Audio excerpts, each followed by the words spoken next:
Pinalagan ni Senador Rapi Tulfo ang tila pagbibigay ng mas mahabang oras sa pagtatanong ng mga minority senators. 2 minuto lang kasi ang nilaan. Pero sa ibang senator, lampas 5 minuto na.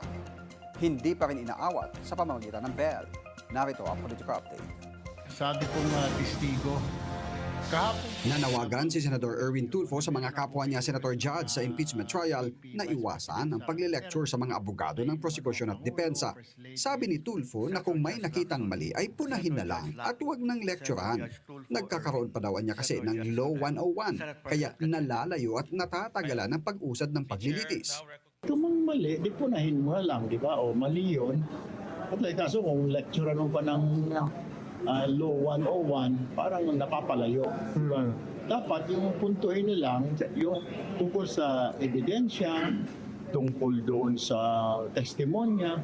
Pero kung babalikan mo pa yung mga sa law school, ganito yung mga pinag-aralan, mga wala kang pinag-aralan, hindi relevant doon sa issue eh. Kaya doon tumatagal eh.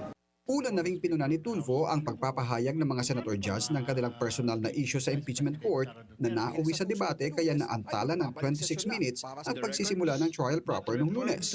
Sa day 9 ng impeachment trial, pinuna naman ni Senator Rapi Tulfo ang tila pagpabor ng presiding officer sa ilan niyang kapwa Senator Judge na nagkakaroon ng mas mahabang oras sa pagtatanong sa testigo o sa mga abogado ng prosekusyon o depensa.